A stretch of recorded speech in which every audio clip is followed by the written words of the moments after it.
नमस्कार, सत श्री अकाल, आदाब। मैं डॉक्टर लोकेश शर्मा। मैं लगातार आपको ऐसे ऐसे बिंदुओं से अवगत कराने का पूरा प्रयास करता रहता हूं, लगातार वीडियोस के माध्यम से, लगातार संवादों के माध्यम से, चाहे न्यायिक अधिकारियों के माध्यम से हो, चाहे पुलिस ऑफिसर्स के माध्यम से हो, या अन्य प्रशासनिक अधिकारी हों, उनसे भी लगातार संवाद के माध्यम से हम आपस में बने रहते हैं। और मैं आपको लगातार उन क्लिष्ट बिंदुओं को भी मैं आपको बताने का सरलता से प्रयास करना चाहता हूं, या बताता हूं लगातार, कि जिनसे वास्तविक रूप से कानूनी बिंदुओं के साथ साथ या कानूनी हानियों के साथ साथ जो हमारा वर्तमान का जो समाज है, जो दैनिक दिनचर्या के रूप में जो प्रायोगिक वस्तुओं का उपयोग कर रहा है, प्रयोग कर रहा है, उससे जो मानवीय विकृत चित्तता जो महसूस हो रही है लगातार स्वास्थ्य के प्रति, और मानसिक विकृति इतनी अधिक आ रही है कि शारीरिक स्वास्थ्य तो घट ही रहे हैं, उससे आर्थिक हानि होती है, मानसिक हानि होती है, सामाजिक हानि होती है। तो इन पे भी, हानियों पे भी मैं लगातार, हमने कल भी आपको मैंने बताने का पूरा प्रयास किया था। मैंने कल आपको बताया था कि जो हम रेगुलर मोड में जो दिनचर्या में अपनी रसोई में 3, 4, 5 चीज़ों को हम पर्टिकुलर दैनिक रूप से हम जो सेवन कर रहे हैं, उसका कितना अधिक गंदा प्रभाव हम लोगों पर पड़ रहा है। जिनमें से चीनी हो सकती है, जिनमें से मैदा हो सकती है, जिनमें से रिफाइंड हो सकता है, और जिनमें से नमक हो सकता है। तो ये जितने भी हैं, जितने अधिक वाइट हैं, ये सब वाइट पूरी बॉडी को भी पूर्ण रूप से वाइट कर देने के सबसे अहम रोल अदा कर रहे हैं।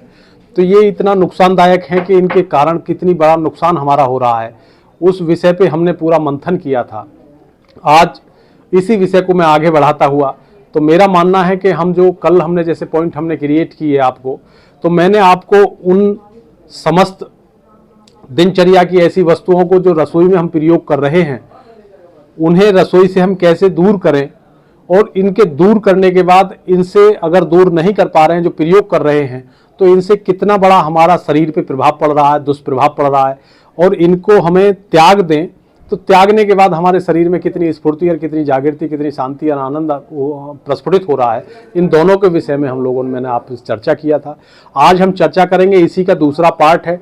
दूसरे पार्ट में है गुरुजी सबसे बड़ा जो सबसे अहम कारक है, ये सबसे अहम बिंदु है। हम सुबह ही उठते हैं, शौच इत्यादि निवृत्त होकर के जो कोलगेट हम टूथपेस्ट करते हैं, तो हम टूथपेस्ट जो कर रहे हैं, ब्रश कर रहे हैं, सबसे बड़ा घातक है, और ये कैंसर का एक सबसे बड़ा स्रोत है। लोग सोच रहे होंगे कि खाने की वस्तु तो है नहीं, केवल करने की है, तो इससे कैसे जो है कैंसर बन सकता है, कैंसर कैसे हो सकता है। तो मैं उसी को डिफाइन करना चाहता हूं कि इससे कैसे कैंसर बन रहा है। तो इससे विषय ये है कि जैसे हम सुबह को उठ करके हम टूथपेस्ट करते हैं, ब्रश करते हैं, तो जो बड़े घराने हैं, बड़े घराने के बाद में मझले घराने हो गए, मध्यम वर्गीय परिवार हो गए, छोटे भी हो गए, तो सब में ही ये ब्रश पद्धति जो है, ये उंगली पद्धति खत्म होकर के, मंजन खत्म होकर के, ये सब पेस्ट ने अपना जो है स्थान ले लिया है। तो पेस्ट जब हम करते हैं, तो पेस्ट करने से सबसे बड़ी कमजोरी है, तो ये मसूड़ों के डायरेक्ट स्पर्श में आता है, जहां से रक्त का भी स्राव होता है मसूड़ों से, जिनमें छोटी छोटी नसें होती हैं, उनके टच में डायरेक्ट जाता है। अक्सर देखा होगा, दांत में अगर जो कोई प्रॉब्लम क्रिएट हो जाए, तो अंदर मसूड़े से ब्लड आता है। तो जब ब्लड भी कहीं से आ रहा है, तो उसका स्रोत तो है कहीं ना कहीं से। तो यदि वो निकासी हो रही है, तो उसमें फिर वो एब्जॉर्ब भी हो सकता है, वो पदार्थ जिसको हम कर रहे हैं। तो उसको पदार्थ को एब्जॉर्ब करने से पहले उसके रास्ते को, जो मार्ग को खोलने का काम करता है, वो सबसे ज्यादा काम करता है जो हम ब्रश करते हैं। तो हमने ब्रश किया, मसूड़ों को जो है, जो स्थान है वो और अधिक खुलता है, और वो खुलता है तो जो मार्ग उसका प्रशस्त है ब्लड रिलीज होने का और नसों का, तो वो भी जो हम पेस्ट कर रहे हैं, वो पेस्ट हमारे अंदर तक स्पर्श करता है, पहला। दूसरा हमारा ये है कि वो पेस्ट जिसको हमने किया, वो श्वसन क्रिया के कारण हमारी ग्रंथि से, जो लार ग्रंथि होती है, उसके माध्यम से वो हमारे उदर तक प्रवेश करता है। उदर के माध्यम से बॉडी के अंदर पार्टों से जैसे जैसे जर्नल प्रक्रियाएं सब होती हैं, उनके माध्यम से पूरा ब्लड में हमारे में समाहित हो जाता है। अब मैं इसका बताऊं आपको कि क्यों नहीं करना चाहिए पेस्ट का। तो सबसे बड़ी समस्या पेस्ट की है, जिसको हमें नहीं करना चाहिए, कि गुरुजी इसमें एक एसेंसी वगैरह कोई पदार्थ, तो गुरुजी इसमें जो जितने भी हम ये जो है सब विदेशी टाइप के जितने भी हम जो टूथपेस्ट प्रयोग कर रहे हैं वर्तमान घरों में, मैं किसी कंपनी वगैरह का नाम नहीं ले रहा कि कोई विशेष कंपनी कैसी क्या बना रही है, क्या नहीं बना रही, मुझे नहीं लेना देना इससे। मुझे केवल मतलब है, केवल ये टूथपेस्ट जो हम प्रयोग कर रहे हैं, टूथपेस्ट के नाम पे विदेशी जो ये पेस्ट हैं, तो अब चाहे किसी भी कंपनी के द्वारा हो, चाहे विदेशी कंपनी हो या हिंदुस्तानी कंपनी हो उसकी नकल कर रही हो, वो ये जाने। तो ये जो पेस्ट होता है, इसमें ऐसा पदार्थ होता है कि जब हम कोलगेट करते हैं तो इसमें जिसमें जितना अधिक झाग बनेगा तो उसमें इतना ही बड़ा हानिकारक वो पदार्थ होता है। कौन सा पदार्थ होता है वो, कि जिसको पदार्थ को कभी जैसे आपने देखा होगा कि जैसे अटैक आ जाए, किसी पे अटैक आने की संभावना स्थिति बन जाती है तो डॉक्टर आपको एक गोली दे देते हैं कि इसे जीभ के नीचे रख लीजिए और आप जितना जल्दी हो इसे आधा घंटे में 1 घंटे में फलाने हॉस्पिटल में शिफ्ट कर दीजिए, वहाँ इसका ट्रीटमेंट, इसका इलाज हो सकता है। तो वो 7 सेकंड के अंदर ही वो गोली जो अपने जीभ के अंदर रखी है तो लार ग्रंथि के माध्यम से 7 सेकंड के अंतराल में ही पूरी बॉडी के हर पार्ट में अपना प्रभाव छोड़ देती है।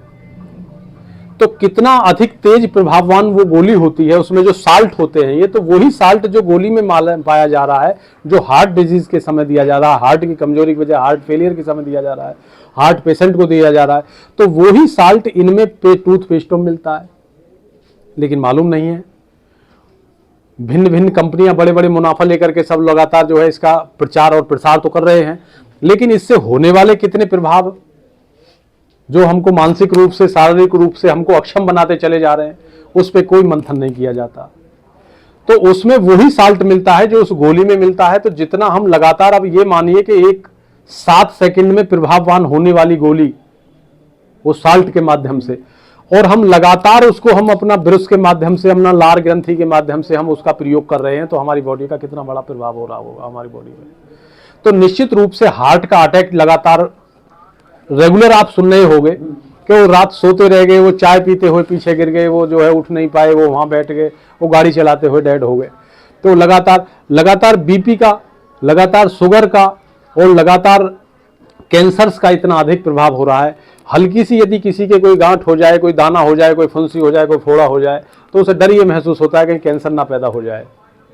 लेकिन कैंसर का जहां हम कभी जीवन में नाम भी नहीं सुनते थे, लेकिन वो उस समय वो दौर वो था कि जिस समय हम लोग इन आधुनिकरण की, इन आधुनिक सुविधाओं का, इन संसाधनों का प्रयोग नहीं करते थे, उस समय कैंसर इत्यादि, बीपी नहीं सुना जाता था, उस समय कोई शुगर नहीं सुनी जाती थी। तो उनको उस समय इसलिए नहीं सुनी जाती थी क्योंकि हम खाद्य पदार्थों का जो सेवन करते थे वो उनको करते थे जो हमारे पूर्वज हमारे लगातार करते चले आए थे, जो उनकी धरोहर थी, जो उनकी विरासत थी।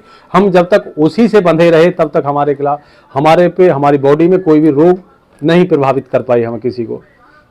अब जब से हमने इनको छोड़ दिया है, जब तक पाश्चात्य संस्कृति को हमने धारण करना शुरू किया, हम दौड़ में, उसमें संसाधनों की दौड़ में दौड़ने लगे, तो तब से हमको जो है हम लगातार आर्थिक रूप से, मानसिक रूप से, शारीरिक रूप से इतने पिछड़ते चले जा रहे हैं, हम पे समय नहीं है।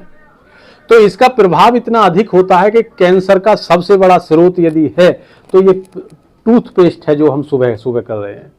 कैंसर का सबसे बड़ा स्रोत है तो ये चीनी है, ये मैदा है, चीनी है और रिफाइंड है। रिफाइंड हम खा रहे हैं लगातार।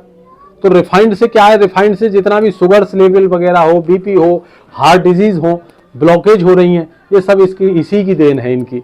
और नमक की बहुत घातक है हमारा, जो बता रहे हैं कि आयोडीन युक्त है, फलाना खाइए, ये खाइए, वो खाइए।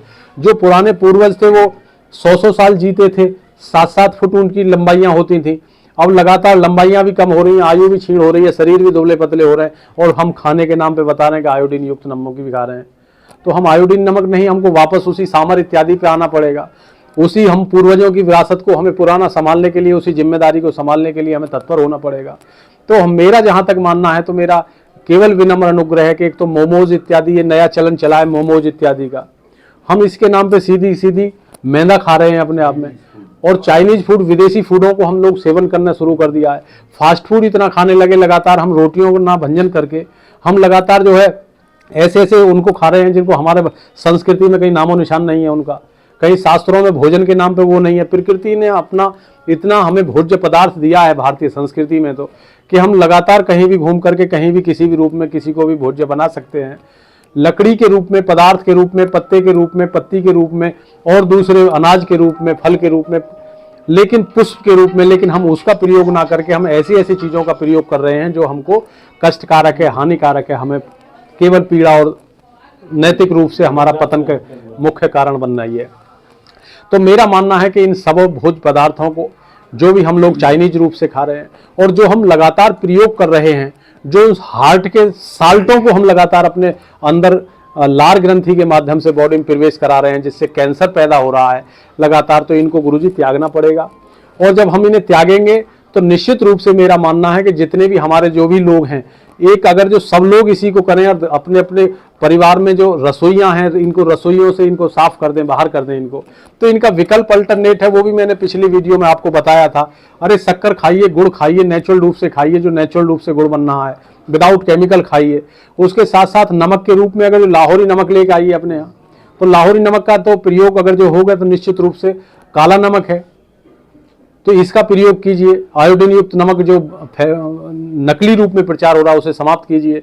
इसी के साथ साथ रिफाइंड का अगर जो कोई अल्टरनेट विकल्प है, रिफाइंड तो खुद विकल्प बनाया था हमने, तो रिफाइंड का क्या विकल्प होगा, तो रिफाइंड को परमानेंट अलग कीजिए। अगर जो चिकनाई के रूप में अगर जो हम घी नहीं खा सकते हैं, घी नहीं हम अफोर्ड कर सकते हैं, तो हमको जो है नेचुरल रूप से जो प्रकृति द्वारा जो प्रदत्त है नेचुरल खनिज पदार्थों में जो तेल है, हमारा सरसों का तेल है, हमारा पीली सरसों का तेल है, उनका प्रयोग कर सकते हैं।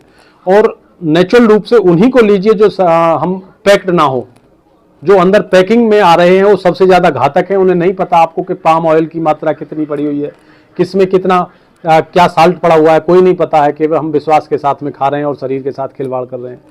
अब अगर जो गुरुजी दूसरा इसमें जो है एक चीनी का विकल्प मैंने आपको बता दिया, एक मैदा का विकल्प है। मैदा का कोशिश कीजिए जितना मोटा आटा खाओगे आपने उतना ही अधिक पुष्ट और पुष्टिवर्धक होगा। मैक्सिमम जो बड़े लोग घराने हैं अब उन्होंने शुरू कर दिया है, वो बगैर छना हुआ आटा खाते हैं, कई सारे अनाजों का मिश्रण रूप में एक जगह करा करके खाते हैं। और जो आपकी चुन्नी का ये देखते हैं, इसमें इतना अधिक प्रोटीन होता है कि इसमें इस प्रोटीन की मात्रा के कारण आपने लगातार देखा होगा कि जो पशु है वो पशु यदि दुधारू पशु है तो दूध यदि देने वाला है तो प्रोटीन के माध्यम से वो दूध अधिक बढ़ जाता है। तो निश्चित रूप से मेरा मानना है कि इतना अधिक प्रोटीन की मात्रा अधिक होती है तो उस प्रोटीन की अधिक मात्रा के कारण बॉडी को भी अधिक प्रोटीन की लेने की अलग से जरूरत नहीं पड़ेगी, तो उसको भी अच्छा मिलेगा। दूध खाइए, मिलावट मत खाइए, पैक्ड मत लीजिए, जो कोशिश कीजिए जो भी लें आप बिल्कुल साबुत लीजिए, उसको बनाइए और उसी को खाइए। मैंने पिछली वीडियो में आपको बताया था गुरुजी, एक बार एक एसडीएम साहब ने यहाँ ने छापा मारा था एक कंपनी पे यहीं बुलंदशहर में, और कंपनी को मैं जानता हूँ लेकिन नाम नहीं लेना चाहता हूँ उनका। तो वो कंपनी में जब छापा मारा तो एक तरफ वो गधे की लीद का ढेर मिला था उनको।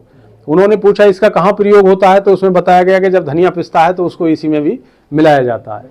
तो बताइए जो है एक मानव जो है उस संसाधनों की दौड़ में या आर्थिक दौड़ में कितना पिछड़ गया है कि वो एक दूसरे व्यक्ति को जो है बिस्टा तक भी खिलाने से कोई परहेज नहीं कर रहा है। तो पैकिंग के नाम पर ही अगर आपको बताइए, सब लोगों को बताइए जितने भी लोग हैं कि पैकिंग जिसमें हो रही है और ईंटें खा रहे हैं मिर्च में, और दुनिया भर के और दूसरे आइटम खा रहे हैं दूसरे पिसे हुए मसालों के जी उसमें। तो साबुत मसाला लाइए, उसे कूटिए, कपड़िए, जैसे भी आप लोग छान छून करके उसे बनाते थे पहले हमारे पूर्वज, उसी तरीके खाइए, उसका आनंद लीजिए, टेस्ट लीजिए। और निश्चित रूप से जब शरीर स्वस्थ होगा तो आपको कहीं जाने की जरूरत नहीं है, कहीं डॉक्टर के पास जाने की जरूरत नहीं है। मन शांत होगा, सब लोगों के पास बैठेंगे, प्यार बढ़ेगा, मोहब्बत बढ़ेगा। तो ये तनाव है जो एक दूसरे के दूर कर रहा है हमको, तो हम नज़दीक भी आ सकते हैं। तो अगर जो हम अच्छा खान पान हम रखें तो निश्चित रूप से मेरा मानना है आज आपको मैंने बताने का जो प्रयास किया निश्चित रूप से आपको समझ में आया होगा। आप भी अपनी रसोइयों से जो चीज़ें हैं उनको हटाइए। पेस्ट के नाम पे अगर जो तुम्हें करना है तो या तो पुराने दौर में चले जाइए, दातुन आतुन इत्यादि नीम की दातुन कीजिए, या एक अपामार्ग होता है, अपामार्ग का पौधा होता है जिसे लट जीरा भी कह देते हैं। तो लट जीरा उसकी जड़ लीजिए, और तो दांतों पे दातुन करोगे तो बिल्कुल एकदम आपके किट किट किट किट दांत बिल्कुल एकदम सुंदर हो जाएंगे। उससे भी अगर जो दांत आपको जो है वो भी नहीं मिल पा रहा है कहीं पौधा, तो आप जो है आम की कपोल ले सकते हैं, जो ऊपर की पत्ती आती है गुरुजी, छोटी वाली पतली वाली पत्ती आती है, उसे आप मुंह में डालिए और पूरा चबाइए, और उसका जब पेस्ट बन जाए तो उससे भी आप उंगली से मंजन कर सकते हैं उसका, तो उससे भी एकदम दांत बिल्कुल मोती जैसे साफ बिल्कुल किट किट किट किट साफ हो जाएगा। तो निश्चित रूप से मेरा मानना है आप बिल्कुल स्वास्थ्य लाभ लीजिए, पेस्टों इत्यादियों को दूर कीजिए अपने जीवन से, मंजन इत्यादि करिए, और अपने आप को, अपने परिवार को होने वाली ये बीमारियां हैं, असमय होने वाली बीमारियां हैं, इनसे भी अपना दूर रखिए। तो कल पुनः फिर आपसे एक नवीन विषय पर मुलाकात होगी। तब तक मैं आपसे एक नवीन विषय के एक नवीन संदेश के साथ आपसे विदाई लूँगा कि अब नववर्ष है, नववर्ष पूरा पखवाड़ा चलेगा जो अंग्रेजी कैलेंडर के अनुसार है। तो मैं इस नववर्ष की पावन बेला पर या इस पावन पर्व पर मैं समस्त जितने भी दर्शक बंधु हैं उनको नववर्ष की ढेर सारी शुभकामनाएं अर्पित करता हूं। कल पुनः फिर होगी मुलाकात एक नवीन विषय के साथ, तब तक लेता हूं विदाई। नमस्कार।